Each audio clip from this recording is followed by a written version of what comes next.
on a eu une soirée de louange hier, du coup il y en a quelques-uns d'entre vous qui étaient là aussi. Et c'était une belle soirée ensemble.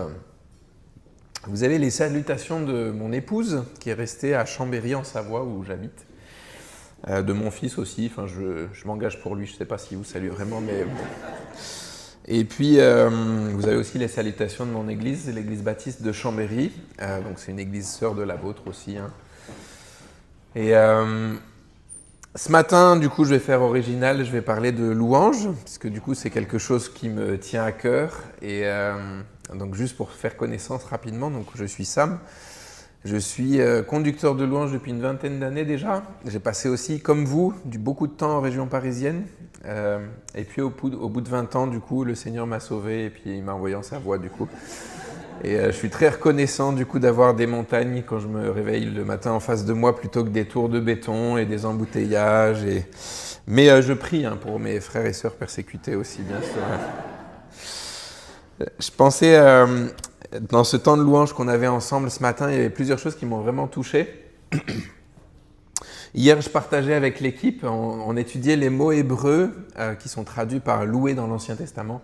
Il y a un mot en particulier du coup qui veut dire faire monter une clameur, faire monter un grand bruit vers Dieu.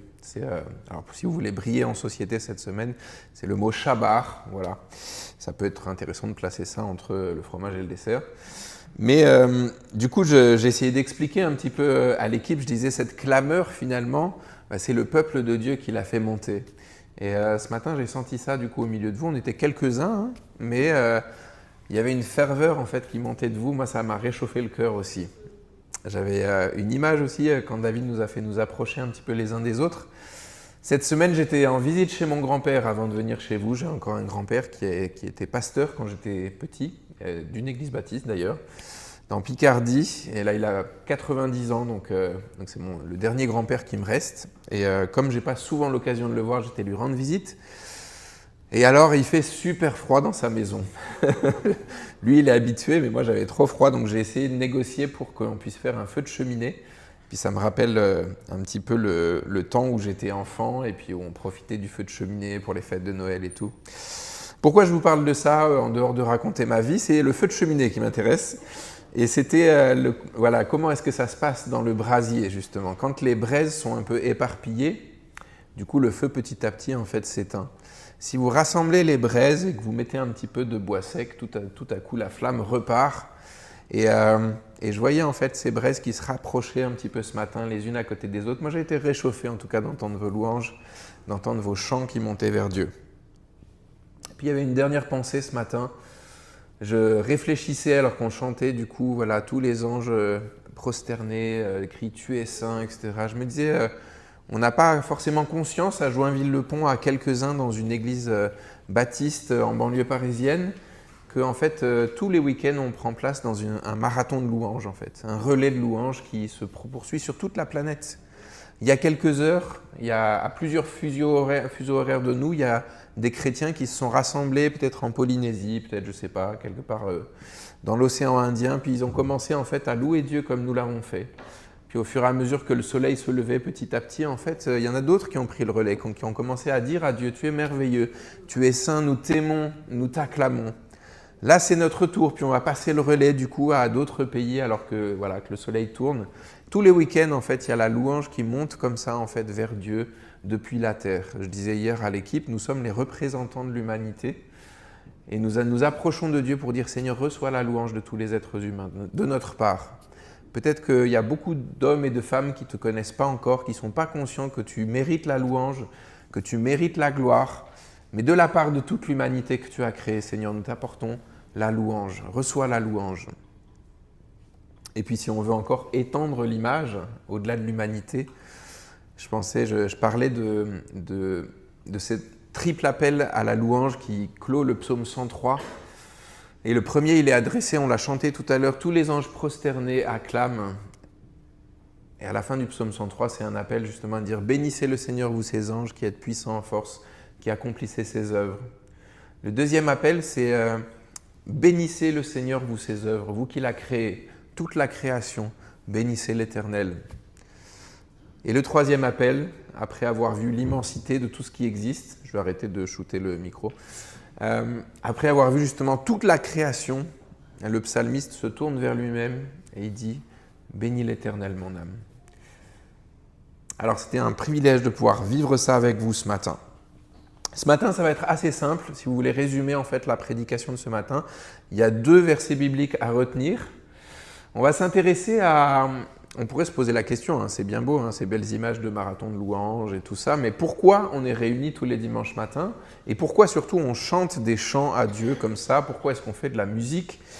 Il y a une base biblique, et on l'a dit ce matin, c'est important de revenir à la parole de Dieu. Si on le fait, c'est parce que Dieu nous l'a demandé au travers de sa parole, et en particulier au travers de l'intermédiaire de l'apôtre Paul, dans le Nouveau Testament, dans ses lettres, il y a 2 passages qui nous parlent explicitement de la louange au travers de la musique et du chant dans un contexte d'église, dans un contexte de communauté. Alors, des fois dans nos églises, on se dit, ça peut être une conception de la louange, on se dit la louange, c'est le domaine des artistes un peu frustrés dans nos églises, parce qu'ils n'ont pas grand-chose à faire. Ils peuvent faire le ménage, distribuer la Sainte Seine, mais bon, sinon, voilà, pour qu'ils ne nous embêtent pas trop, parce que des fois ils sont un peu fantasques, etc., on leur donne une guitare, on leur donne un violon, on leur donne un micro pour chanter, puis ça les occupe comme ça. Voilà, c'est leur ministère, et puis les adultes, ils peuvent faire des choses sérieuses à côté. C'est pas comme ça que la Bible conçoit la louange, évidemment.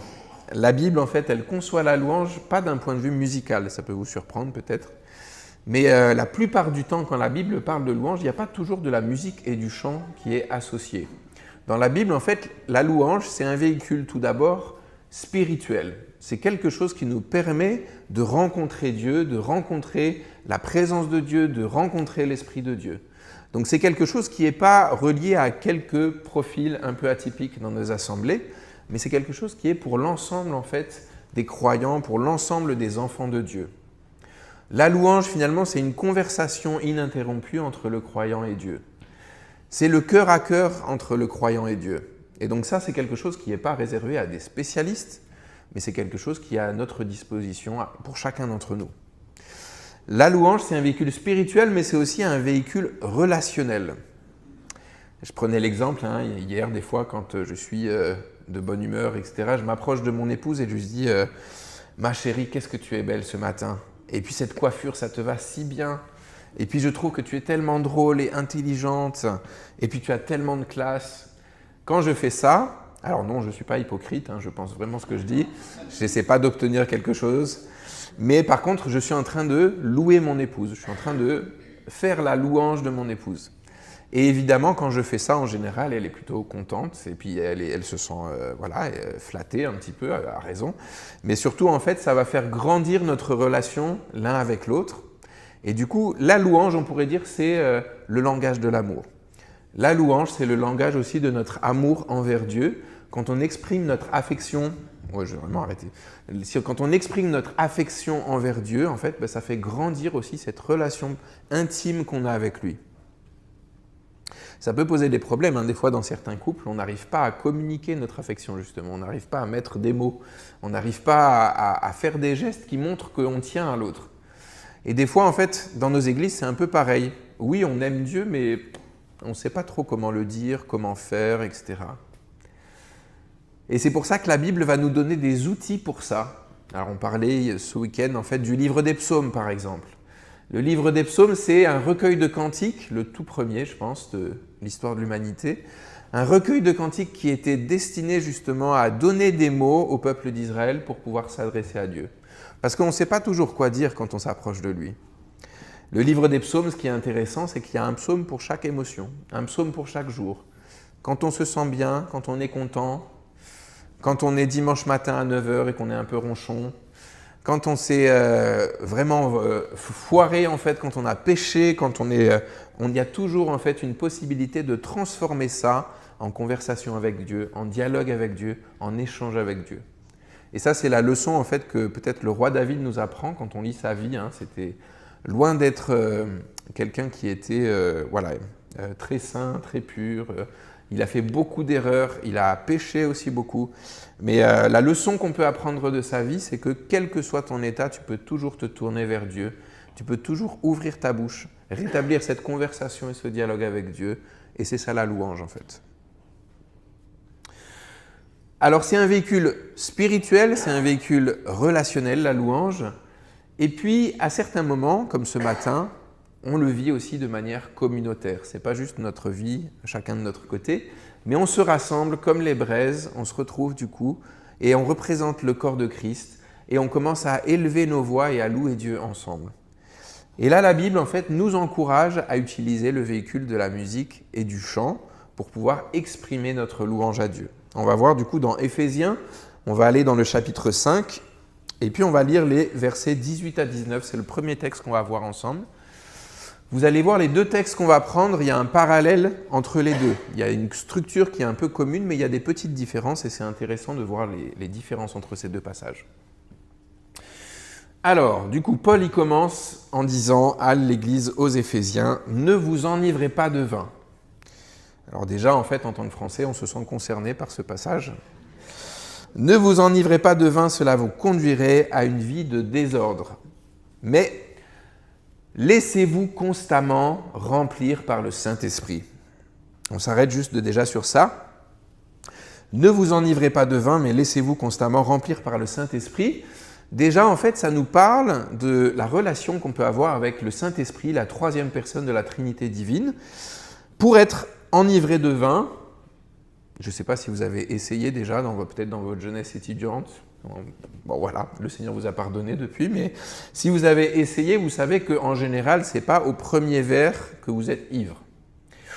Il y en a certains parmi nous qui ne tiennent pas du tout l'alcool, donc là peut-être ça peut arriver, mais en général, si vous voulez être ivre avec du vin, il faut quand même enchaîner plusieurs verres, hein. Il faut y aller assez franco. C'est intéressant que l'apôtre Paul il fasse le parallèle entre le fait d'être ivre de vin et le fait de se laisser constamment remplir par le Saint-Esprit. Ce que ça nous dit, c'est que ce n'est pas à petite dose en fait le Saint-Esprit. J'aime bien cette traduction aussi parce que, voilà, laissez-vous constamment remplir par le Saint-Esprit. Dans d'autres traductions, en fait, l'emphase, elle est moins présente sur cet aspect-là. Il y en a qui disent « soyez remplis de l'Esprit », point. Il y en a qui vont insister juste, soyez baptisés du Saint-Esprit, comme si c'était un événement qui avait lieu. Voilà, c'était en 2014, un mardi soir, à une réunion de prière à l'église. Voilà, j'ai été rempli du Saint-Esprit, et puis voilà. Et puis, il ne s'est rien passé depuis. C'était dans mon agenda, dans mon carnet de baptême. Du coup, il y a mon baptême d'eau, mon baptême du Saint-Esprit. Tout est bon, j'ai tous mes papiers. Quand on regarde le grec dans ce verset, on voit que le temps qui est utilisé, il n'y a pas vraiment de correspondance toujours entre les temps d'une langue à une autre. Mais dans le grec, là, c'est bien traduit. C'est un temps qui veut dire « soyez toujours en train d'être remplis ». Ce n'est pas quelque chose qui arrive à un moment, c'est quelque chose qui doit être notre vie quotidienne, qui doit être vraiment dans notre vie du lundi jusqu'au dimanche, pas juste dans les moments en fait, où on se rassemble en église. Et du coup, j'avais envie de vous interpeller sur ça. Quelle est votre communion avec le Saint-Esprit au quotidien ? Francis Chan, du coup, qui est un pasteur, disait, il a écrit un livre, je crois, sur ça, qui disait « Le Saint-Esprit, c'est le Dieu inconnu ». Parce qu'on ne sait pas toujours quoi faire avec la troisième personne de la Trinité. Suivant en fait votre parcours, vous pouvez avoir une image un petit peu vaporeuse, ou c'est une espèce de nuage comme ça, une espèce de puissance, d'énergie. Mais la Bible, elle nous dit que le Saint-Esprit, c'est une personne. Et c'est une personne qui est peut-être la plus proche de nous en fait, parce qu'elle est appelée à être à l'intérieur. J'aime bien réfléchir aux grandes questions de l'humanité. Et du coup, en ce moment, je réfléchis beaucoup à qu'est-ce que c'est un être humain. C'est l'arrivée de l'intelligence artificielle. Du coup, on se dit on va tous être remplacés par des machines, des ordinateurs, des robots. Mais qu'est-ce qui nous reste finalement à nous, les êtres humains ? La Bible, elle nous donne une réponse à cette question. Elle dit l'être humain, c'est une maison. L'être humain, c'est un temple. Là aussi, ce n'est pas moi qui l'invente, c'est l'apôtre Paul qui dit « Ne savez-vous pas que votre corps est le temple du Saint-Esprit » L'être humain, c'est une maison pour quelqu'un d'autre. C'est une maison pour que l'Esprit de Dieu puisse y vivre et puisse y habiter. Alors, comment est votre maison ? Est-ce que vous avez ouvert les volets un petit peu ? Est-ce que vous avez ouvert les rideaux ? Est-ce que vous aérez de temps en temps ?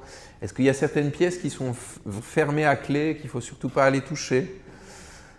Le Saint-Esprit, il a envie d'envahir tout l'espace en fait, de nos vies, tout l'espace de nos cœurs. Mais ça dépend un peu de la collaboration qu'on va avoir avec lui. Une des choses qu'on peut réaliser par rapport au Saint-Esprit, c'est que ce n'est pas quelqu'un qui va nous forcer, nous obliger. Et certains qui disent c'est un gentleman un petit peu. Il va collaborer avec nous. Alors peut-être que ce matin, en fait, il y a déjà une interpellation, un appel pour toi, de dire mais qu'est-ce qui reste dans ma vie que je n'ai pas laissé dans l'action du Saint-Esprit à l'intérieur de moi. Peut-être qu'il y a des choses que je dois accepter d'ouvrir maintenant, des pièces que je dois accepter d'ouvrir pour que le Saint-Esprit puisse les envahir, puisse faire un peu de ménage, nettoyer tout ce qui ne sent pas très bon. Et ça va dans la lignée un petit peu aussi de ce que Jean-Marc nous a partagé ce matin avec ce passage qui nous encourageait à marcher dans la sainteté. C'est un travail qui prend toute la vie. Laissez-vous constamment remplir du Saint-Esprit. Alors vous me dites, pour l'instant, on n'a pas trop de lien avec la louange directement, mais attendez, du coup, il y a le verset suivant. Ainsi, vous vous encouragerez mutuellement par le chant de psaumes, d'hymnes et de cantiques inspirés par l'Esprit. Vous louerez le Seigneur de tout votre cœur par vos chants et vos psaumes. Encore une fois, du coup, cette traduction est vraiment bien traduite, parce que dans le grec, il y a en fait un petit lien de cause à effet entre le verset 18 qu'on a lu juste avant et ce verset 19. Et souvent, en fait, dans notre lecture, on a tendance à séparer les deux. Donc, on va faire une prédication sur le Saint-Esprit avec le verset 18 et une prédication sur la louange avec le verset 19.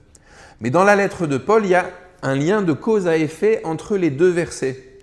La conséquence de notre communion à chacun avec le Saint-Esprit, c'est que nous allons nous encourager mutuellement par le chant de psaumes, d'hymnes et de cantiques inspirés par le Saint-Esprit. Alors si on vous pose la question, qu'est-ce qu'il faut pour une louange communautaire riche et vivante et variée? Alors il y en a qui vont vous dire, il faut une nouvelle table de mixage virtuelle, il faut un piano, il faut des musiciens doués, il faut des chanteurs qui savent faire, il faut des conducteurs. Paul ne serait pas d'accord avec vous. La seule chose qu'il faut, c'est que chaque chrétien de l'Église ait une communion vivante avec le Saint-Esprit, se laisse constamment remplir par le Saint-Esprit. Et la conséquence, c'est que quand vous vous rassemblez en communauté en Église, la louange, elle va jaillir de vos cœurs. C'est ça la condition principale pour qu'on puisse vivre une vie de louange riche dans nos églises, dans nos communautés. Dans ce passage, du coup, on va voir, il y a 3 catégories qui sont citées. Il y a les psaumes, les hymnes et les cantiques inspirés par le Saint-Esprit. Alors, certainement, l'apôtre Paul, il fait appel à des catégories spécifiques qui correspondent à l'Église un peu du 1er siècle, des premiers chrétiens. J'ai étudié un tout petit peu comment ça se passait à l'époque et c'est un peu ce que David nous disait tout à l'heure.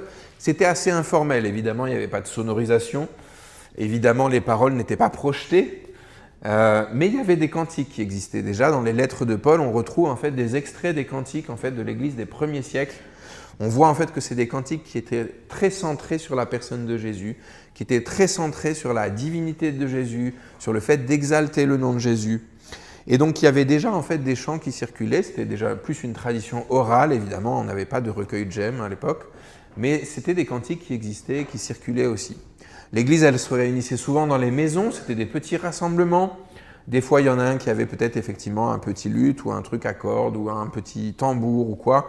C'était très informel, un petit peu comme ce qu'on a vécu quand on s'est mis en rond ce matin. Et il y avait quelque chose de très organique. Et la louange, ce n'était pas l'apanage d'un spécialiste qui a fait le conservatoire. La louange, c'était vraiment ce qui correspondait à tout le corps de Christ qui se rassemblait à cet endroit-là. Alors, je me suis posé la question, qu'est-ce que nous, on pourrait mettre dans ces 3 catégories, les psaumes, les hymnes, les cantiques inspirés par l'Esprit, de quoi ça nous parle dans la louange communautaire aujourd'hui? Les psaumes, pour moi, ça correspond, on l'a redit ce matin, en fait, l'importance de la parole de Dieu qui est la vérité. C'est tous les chants qu'on peut prendre dans nos temps de louange qui sont fondés directement sur le texte biblique. Et dans notre société, dans notre actualité, ça prend une importance particulière. Je lisais en fait une étude qui est parue il y a quelques mois sur la lecture de la Bible dans les églises, parmi les chrétiens. Et puis, alors vous allez me dire, ça fait sûrement plusieurs années, mais globalement, la tendance est à la baisse. Même dans les églises protestantes évangéliques, où on est très fiers d'avoir la Bible, hein, c'est nous qui avons ramené la Bible comme ça, et on lit la Bible et tout ça, en fait, pas tant que ça. grâce à l'avènement de tous les outils numériques, de toutes les sources de distraction aussi qu'elles peuvent amener. Si vous vous abonnez à une chaîne de services vidéo, vous pouvez regarder des vidéos jusqu'à la fin de votre vie sans vous arrêter. Vous n'aurez jamais fini. Jamais on arrive au bureau le lundi, on dit « Ah oui, qu'est-ce que tu as fait ce week-end » J'ai fini Netflix. Non, en fait, il y a toujours des nouvelles vidéos, il y a toujours des nouvelles séries. Et en fait, il y a un sociologue qui disait en fait, on peut se distraire et s'amuser jusqu'à en mourir. Mais toutes ces choses-là, que ce soit du coup les réseaux sociaux, que ce soit peut-être les jeux vidéo pour les plus jeunes, que ce soit en fait toutes ces choses qui essaient d'attirer notre attention, c'est aussi des choses qui nous éloignent en fait de cette relation directe avec le texte biblique. Et du coup, on redécouvre quelque chose que le réformateur Martin Luther a découvert en son temps. Martin Luther, c'était un théologien, il avait plein d'idées, de nuances, il essayait de faire des prédications marquantes, il a écrit des livres, il a infléchi effectivement la théologie de tout un courant de l'Église de son époque. Et puis un jour, il était là en train de préparer un enseignement, de préparer une prédication, et puis il a eu un déclic. Alors je ne sais pas si l'histoire est vraie, j'ai entendu cette histoire-là, donc peut-être c'est pas exactement comme ça que ça s'est passé, mais l'histoire dit qu'il était en train de préparer effectivement une prédication pour le week-end. Martin Luther, il s'adressait à des paysans allemands qui n'étaient pas forcément très littéraires, très intellectuels, etc. C'était les gens qui habitaient dans sa ville et qui habitaient autour de là où il était. Puis il entend en fait un claudiquement dans la rue, il entend en fait un petit clic comme ça par terre, puis il se rend compte qu'il y a un aveugle qui passe avec une canne, et il entend en fait cet aveugle qui chantonne. Et du coup, en fait, ce que chantonnait cet aveugle, c'était un verset de la Bible, mais en chantonnant, comme ça. Et d'un coup, Martin Luther, il a le déclic, il dit, mais ils vont jamais saisir en fait toutes les nuances de ma théologie et la réflexion que j'ai mis dans ma prédication, ils auront oublié dans quelques jours. Par contre, ils vont se rappeler la chanson.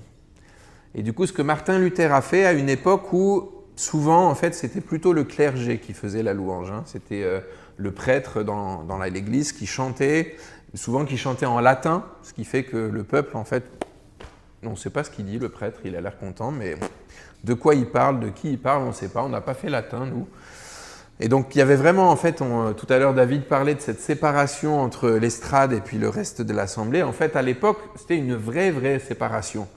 Même la langue n'était pas la même, et puis le peuple n'avait pas vraiment le droit de chanter. Martin Luther, il va prendre la parole de Dieu et il va écrire des dizaines de cantiques où il va essayer de mettre la parole en musique comme ça. Il ne va pas le faire en latin, il va reprendre l'allemand de l'époque que les paysans allemands parlaient les uns avec les autres pour que chacun en fait puisse être mis au contact du texte biblique directement. Et en utilisant le ressort de la musique, il va aider en fait les paysans à mémoriser le texte biblique d'une manière nouvelle. Parce qu'on oublie la prédication, mais on oublie rarement la chanson. Si elle est bien écrite, le refrain, il va nous revenir, etc. Il va nous accompagner dans la semaine. Tout à coup, dans un moment où on va être dans la souffrance, dans la difficulté, il y a un chant qui va revenir, qui va nous rappeler la bonté de Dieu pour nous. Et ça, en fait, du coup, Luther l'avait compris. Il y a des cantiques de Luther qui ont traversé les siècles. Le plus célèbre, c'est un rempart que notre Dieu. C'est chanté encore aujourd'hui dans certaines églises. Et donc moi, les psaumes, ça me parle de ça, la présence du texte biblique que l'on met en chanson et que l'on peut chanter ensemble. Et c'est quelque chose qui est vraiment important dans une époque où on lit la Bible de moins en moins. Alors évidemment, ce serait mieux si on se remettait tous à lire la Bible un peu plus. Mais en attendant, ça donne en fait l'occasion à chacun dans l'Église de pouvoir être mis au contact du texte biblique. Les hymnes, ça me parle en fait de tous les cantiques qui ont été écrits au fur et à mesure de l'histoire de l'Église, même si on remonte au peuple d'Israël, les psaumes. Si on devait payer des droits d'auteur au roi David, je pense qu'il serait riche, très riche, parce que l'Église a pillé les psaumes depuis des siècles et on continue à le faire aujourd'hui. C'est un peu la base de notre répertoire de chants. Mais tous les hymnes qui ont été écrits au fur et à mesure des siècles pour célébrer en fait la gloire de Dieu. Il y a certains courants dans l'Église où on dit « mais pourquoi est-ce qu'on fait des nouveaux chants ?» Les anciens, ils étaient bien. Les ailes de la foi, ça, c'était des cantiques. Mais en fait, pourquoi est-ce qu'on écrit des chants nouveaux? Déjà, il y a un appel dans la Bible qui parcourt toute la Bible qui exhorte à chanter à l'Éternel un chant nouveau. Et on se dit « mais oui, mais pourquoi ?» La Bible, elle nous dit, c'est parce que Dieu fait une chose nouvelle. C'est le même évangile depuis 2000 ans, mais c'est la première fois qu'en 2025, à Joinville-le-Pont, on est mis au contact de cet évangile et qu'on va chanter à Dieu en réponse à ce qu'il nous a révélé. Et du coup, bien sûr, on peut utiliser des vieux cantiques, mais il y a quelque chose qu'on doit dire à Dieu dans notre société, en France, dans notre pays, dans notre contexte en banlieue parisienne. Dans ce qu'on vit aujourd'hui, on a besoin de mots qui vont nous aider à exprimer notre louange à Dieu. Le premier verset du psaume 45, que vous connaissez peut-être, c'est que ma bouche soit comme la plume d'un habile écrivain. C'est ça. Que ma langue soit comme la plume d'un habile écrivain. Mon œuvre est pour le roi. On voyait que le psalmiste, il avait envie d'écrire et d'écrire encore. Les hymnes, ils sont là pour utiliser en fait tous les ressorts de notre langue, la poésie, la versification, les rimes, les images, les métaphores, les codes culturels aussi de notre époque. Aujourd'hui, il y a des jeunes artistes dans nos églises qui commencent à écrire des chants en musique urbaine, en rap, pour célébrer en fait la gloire de Dieu dans la langue en fait qui est la nôtre, dans la culture qui est la nôtre, dans les repères culturels qui sont les nôtres. Et c'est pour ça qu'on a besoin en fait de réactualiser toujours et de dire à tous ceux qui veulent l'entendre à quel point notre Dieu est merveilleux. C'est pour ça, et puis je suis content, parce que j'avoue, j'aime bien écrire de nouveaux cantiques, je suis content qu'on ait besoin en fait d'en écrire souvent des nouveaux, qu'on puisse partager ensemble et qui puissent nous servir, nous aider à prendre des mots pour les adresser à Dieu. Les psaumes, les hymnes, et puis la dernière catégorie, du coup, c'est les cantiques inspirés par l'Esprit. Alors vous allez me dire, mais qu'est-ce que c'est que cette chose-là ? Dans les courants peut-être un peu charismatiques ces dernières années, on a refait des essais un petit peu autour de ça. Donc on pourrait se dire, bon, c'est la partie des cantiques pour les gens bizarres. Pas que, c'est pas juste un truc à la mode pour ceux qui écoutent la louange de Bethel ou d'autres églises comme ça. Je partageais avec l'équipe hier en fait que la louange spontanée, la louange inspirée, la louange de l'instant, du moment, c'est quelque chose en fait qui traverse tout le texte biblique. Les psaumes sont nés en fait de cantiques inspirés. Des fois, nous, on a l'impression que le roi David, il s'est mis à son bureau avec sa plume ou son papyrus ou je ne sais pas quoi, et il s'est dit, tiens, qu'est-ce que je pourrais écrire aujourd'hui ? Ah, l'Éternel est mon berger, quelle bonne idée. Ah, qu'est-ce que je vais faire après ? Alors, il prend sa lyre, il gratouille un peu, il fait, ah, je ne manquerai de rien, super. En fait, pas du tout. À l'époque, le roi David, c'est un musicien, c'est vrai, la Bible nous dit qu'il y avait carrément des instruments. Alors, peut-être c'est même lui qui les avait fabriqués, donc il avait une certaine virtuosité. Mais sa manière d'écrire des chants et de composer, en fait, ça a été de rassembler des musiciens et des chanteurs qui étaient issus d'une tribu spécifique, la tribu de Lévi. Il en a pris quelques dizaines, quelques centaines. Et donc, ces musiciens et ces chanteurs, ils avaient un rôle particulier. C'était de se tenir devant l'arche de l'Alliance pour faire monter une louange à Dieu de manière continue. Alors on peut lire ça dans 1 Chronique au chapitre 25. Il y a plein de noms hébreux, donc si vous voulez faire des exercices de prononciation, c'est un super chapitre. Mais on voit en fait qu'il y avait vraiment un ordre précis, il y avait des groupes qui se succédaient en fait dans l'année. Donc les Lévites n'étaient pas à chanter en fait toute l'année.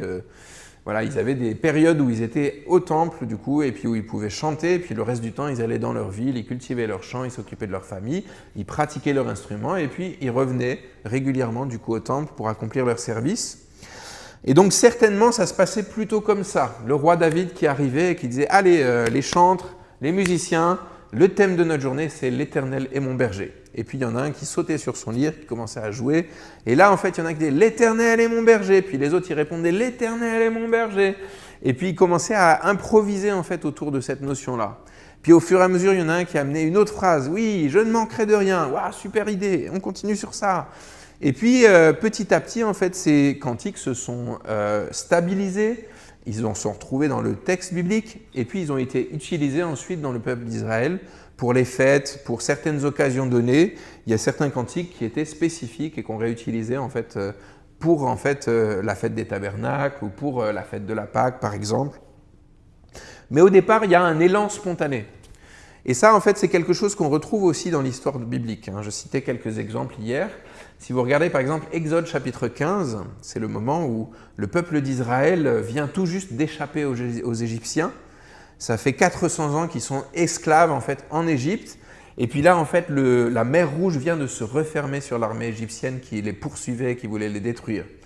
Et là, en fait, on voit que Myriam, la sœur de Moïse, va attraper un tambourin, puis elle va commencer à entraîner le peuple dans un cantique. Alors on se dit, bon, c'est peut-être un cantique qu'ils connaissaient, etc. Quand on lit en fait le texte du cantique, c'est « L'Éternel a renversé dans le fleuve le cheval et son cavalier ». Ah non, c'est pas un cantique qu'on chante le dimanche matin, ça. C'est un cantique qui est né de l'instant, en voyant en fait la libération que Dieu avait apportée à Israël. Eh bien, il y a un cantique spontané qui est né comme ça. Dans Juge au chapitre 5, oula, j'ai du mal à vocaliser là.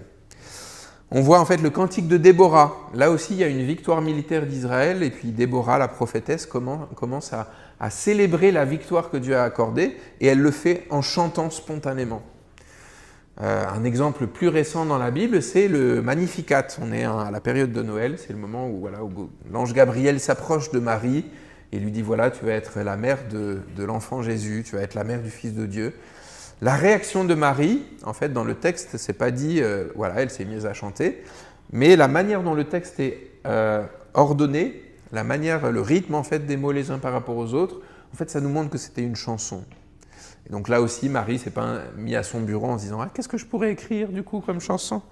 Non, c'est quelque chose de spontané qui jaillissait un petit peu de son cœur. Et donc il y avait une culture dans le peuple d'Israël de pouvoir louer Dieu en fait de manière spontanée. Quand on étudie un petit peu l'histoire de l'Église, on voit que c'est quelque chose qui est réapparu à certains moments. D'autres moments, ça s'est très codifié, et puis du coup ça ne débordait pas, ça ne dépassait pas. Mais quelque part, il y a quelque chose qu'on peut reconquérir aussi dans nos églises, de la possibilité de louer Dieu d'une manière la plus naturelle possible, la plus spontanée possible.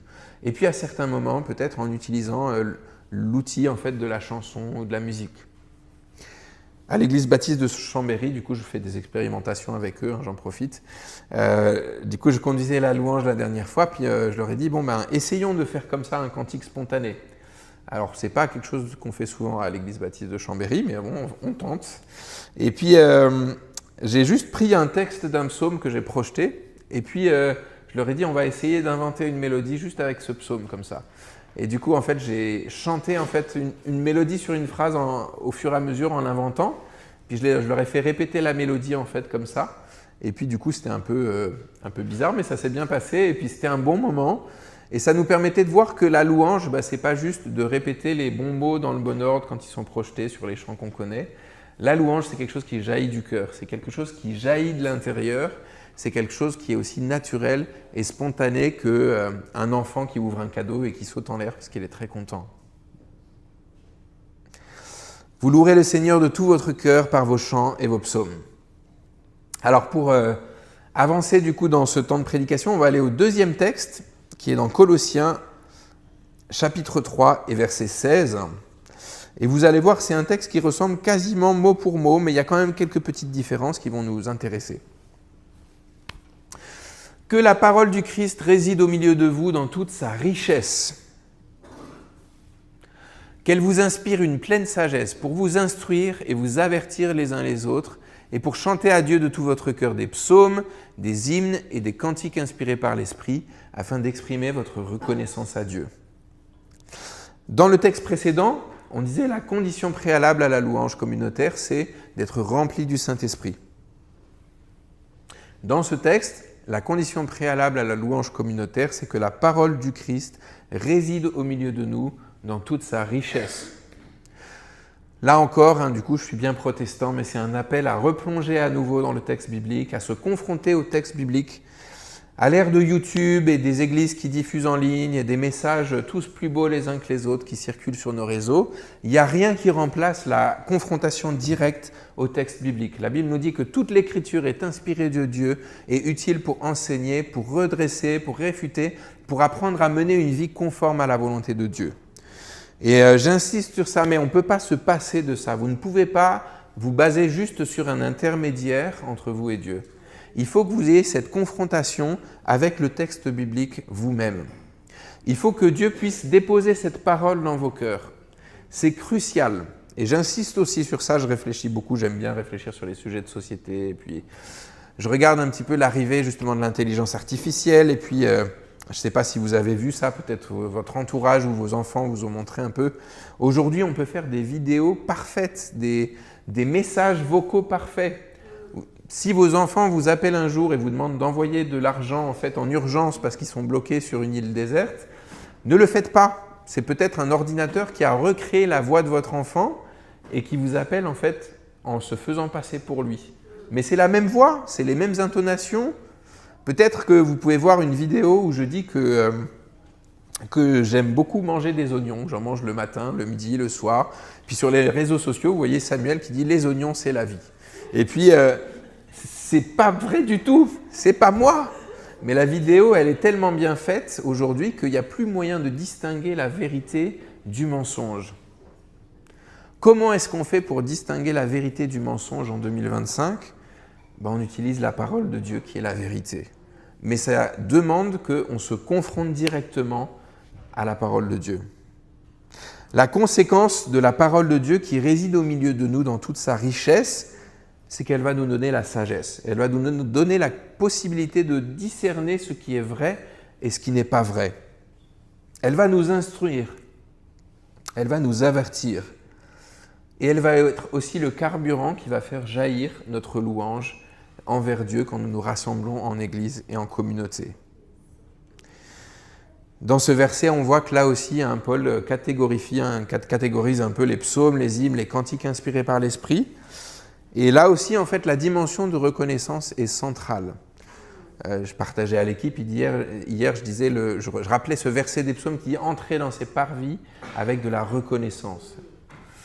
Moi, je suis un bon Français, donc mon don spirituel, c'est de râler. Là, je le pratique beaucoup et j'aime bien repérer ce qui ne fonctionne pas, ce qui ne va pas, ce qui n'est pas comme il faut, surtout quand c'est le matin et que je viens de me réveiller. Donc, c'est un domaine qui m'a demandé beaucoup de travail encore aujourd'hui, de changer mes lunettes et puis de mettre les lunettes de la reconnaissance. Parce que des fois, cultiver la reconnaissance, c'est juste de changer de point de vue sur ce que j'ai en face de moi. Je peux râler parce que mon fils m'a réveillé à 7 h du matin, ou alors je peux être reconnaissant d'avoir un petit garçon plein de vie et plein de joie et qui a plein de choses à faire dans la journée. Je peux râler parce que la sœur, elle ne m'a pas dit bonjour dimanche, ou je peux être reconnaissant que Dieu m'ait placé dans une famille spirituelle, que je sois entouré de gens pas parfaits, pas toujours émotionnellement très stables, qui ont leurs propres problèmes, mais c'est les personnes avec qui je vais apprendre à découvrir Jésus et avec qui je vais grandir. Là aussi, la reconnaissance, c'est notre porte d'entrée dans la louange et l'adoration. Je leur donnais ce petit conseil à l'équipe de louange hier. Quand vous voyez que l'église a du mal à démarrer un dimanche, du coup, essayez la reconnaissance. Essayez de les cibler, de choisir quelque chose dans leur semaine, peut-être qui les a marqués, qui a été un signe de la bonté, de la fidélité de Dieu pour eux. Si elles commencent avec la reconnaissance, elles vont basculer dans la louange très rapidement. Un dernier point que je voulais souligner dans le parallèle entre ces deux textes, dans Éphésiens, Paul il nous disait la louange, ça va vous aider, ça va vous encourager, ça va vous donner des forces. Vous allez vous encourager mutuellement pour louer Dieu. Et moi je suis né dans des églises où on insistait beaucoup sur cette dimension verticale de la relation entre Dieu et nous, dans la louange. On loue pour apporter un culte à Dieu, et puis Dieu il va nous parler, il va parler à nos cœurs. C'est quelque chose quelque part entre Dieu et moi, même si on est tous ensemble. Mais pour Paul, la louange est une activité communautaire aussi, où non seulement on va se tourner vers Dieu, mais aussi on va se tourner les uns vers les autres. Et on va s'encourager mutuellement dans notre vie chrétienne, dans notre marche. Quand je chante « Dieu, tu es bon et ta grâce envers nous durera jamais », bien sûr, je le dis à Dieu, mais je le dis aussi en voyant mes frères et sœurs autour de moi. Peut-être ceux qui sont en train de traverser des périodes difficiles, qui ont perdu leur emploi ou qui ont des difficultés dans leur famille, dans leurs relations. Elle dit « Dieu est bon envers toi aussi. Il va faire quelque chose dans ta situation, souviens-toi ». Et donc c'est à la fois une activité verticale dans la relation avec Dieu, mais c'est aussi une activité fraternelle, communautaire, où ensemble on s'encourage. Où ensemble, comme le dit ce passage de Colossiens, on va aussi s'avertir les uns les autres. Et puis ensemble, on va aussi s'instruire. Et c'est une des choses qu'il ne faut pas oublier dans les chants qu'on peut chanter. Ils vont aussi façonner notre manière de nous approcher de Dieu. Ils vont façonner l'image qu'on a du caractère de Dieu. Ils vont façonner un petit peu les modes de relation qu'on a avec lui. Qu'est-ce que la Bible nous dit sur ça? On va étudier la Bible, mais la manière dont on chante à lui, ça va aussi façonner la manière dont on s'approche de Dieu. Si on chante que des chants qui nous parlent de la colère de Dieu, de sa sévérité, etc., on ne sera pas très rassuré de s'approcher de Dieu. Parce que notre image de Dieu, elle va être celle d'un Dieu qui est sévère, qui est fâché. Et du coup, c'est important qu'on puisse aussi avoir des chants qui nous parlent de la tendresse de Dieu, qui nous parlent de sa bonté envers nous, de son cœur de Père. Et en même temps, si on n'a que la tendresse et puis le Père, et puis voilà, on va avoir une espèce de Père Noël comme Dieu un peu. C'est le Père qui est toujours gentil avec nous, et puis il n'est jamais embêté. Tu as péché, peu importe. Non, en fait, il faut que nos chants puissent refléter l'image de Dieu qui nous est présentée dans la parole. C'est pour ça que c'est important que les deux piliers de notre louange communautaire, ce soit la parole de Dieu et le Saint-Esprit. Quand les deux sont ensemble, la louange va jaillir de nos cœurs dans la communauté. La louange et l'adoration, ça va être comme une fontaine qui jaillit, comme un puits qui est ouvert, qui va jaillir et qui va déborder aussi autour de notre Église. Et peut-être au fur et à mesure des cultes, au fur et à mesure des réunions, il y a des non-croyants qui vont passer, qui vont venir.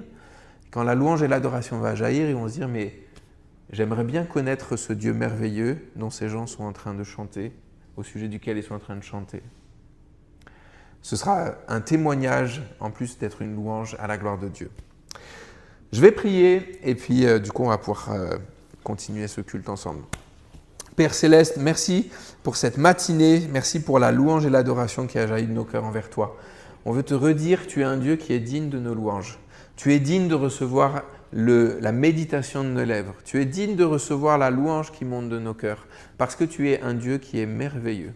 Il n'y a personne qui est aussi merveilleux que toi. Et non seulement tu es merveilleux dans ce que tu es, mais tu es merveilleux dans tout ce que tu as accompli pour nous. Tu nous as fait entrer dans ta famille, Seigneur. Tu as envoyé Jésus, ton Fils, pour prendre notre place, pour prendre notre châtiment, pour mourir sur la croix. Tu l'as ressuscité le 3e jour et il s'est assis à ta droite sur le trône de l'univers et il règne pour l'éternité. Seigneur, tu nous as fait entrer dans cette histoire merveilleuse et glorieuse. Tu nous as fait entrer dans ta famille. Alors notre réponse à cet amour, c'est la louange et l'adoration que nous t'apportons. C'est la louange que nous vivons au quotidien dans nos vies, dans nos voitures, dans nos foyers, avec nos enfants, avec notre conjoint. Peut-être quand nous retrouvons un frère et une sœur juste pour prier simplement l'un avec l'autre. Et c'est la louange et l'adoration que nous t'apportons aussi de manière communautaire, comme le corps de Christ, quand nous nous rassemblons en Église. Nous prions que cette louange, cette adoration te soit agréable. Nous prions qu'elle puisse réjouir ton cœur. Et nous prions qu'elle soit un témoignage aussi dans cette ville et dans cette région. Que ton nom soit glorifié, Seigneur, nous t'aimons. Amen.